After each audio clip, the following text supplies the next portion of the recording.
మండలం అనకాపల్లి డిస్ట్రిక్ట్ లో 4వ తారీఖున అరౌండ్ ఈవినింగ్ 5 o'clock కి వెహికల్ చెకింగ్ చేస్తున్నాము. Based on information from SB vehicle checking చేస్తూ ఉంటే ఒక సఫారీ కార్ ఎంపీ రిజిస్ట్రేషన్ తో ఉన్న కార్ లో 100 kgs గాంజా దొరకడం జరిగింది. దాంట్లో మేము ఇద్దరు అక్యూజ్ ని అరెస్ట్ చేయడం జరిగింది. ఒకడు కర్ణాటక అతను, ఒకటి తెలంగాణ అతను. వీళ్ళిద్దరూ మల్కాన్గిరి ఒరిస్సా వెళ్లి గాంజాయి తీసుకుని వయా చెల్లావారి కల్లాలు వస్తూ ఉంటే ఆన్ ఇన్ఫర్మేషన్ వాళ్ళని క్యాచ్ చేయడం జరిగింది.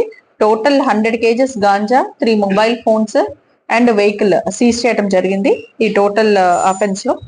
అండ్ మేము దీన్ని బట్టి చెప్పేది ఏంటి అంటే, గాంజా ఎన్డీపీఎస్ ట్రాన్స్పోర్ట్ కానీ హ్యాండిల్ చేయడం కానీ కన్జంప్షన్ కానీ చేస్తే ఇక నుంచి స్ట్రిక్ట్ గా యాక్షన్ తీసుకుంటామని చెప్పడం జరిగింది. ఇప్పటిదాకా కూడా కన్జంప్షన్ లో మేము స్టూడెంట్స్ ఏంటి అందరి మీద కొంచెం లిబరల్ ప్రాస్పెక్టివ్ లో వాళ్ళు కిడ్స్ అని చెప్పి వదలటం జరుగుతుంది.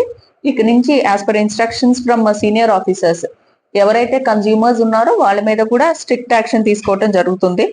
అండ్ దయచేసి గాంజా రిలేటెడ్ కన్సంప్షన్ కి ఎటువంటి ఇన్ఫర్మేషన్ ఉన్నా పోలీస్ డిపార్ట్మెంట్ కి అందజేయవలసిందిగా కోరుతున్నాం. సో దట్ మనం ఈ డ్రగ్ రిలేటెడ్ మెనన్స్ అనేది కంప్లీట్లీ స్టేట్ నుంచి అవాయిడ్ చేయగలుగుతాం. Thank you.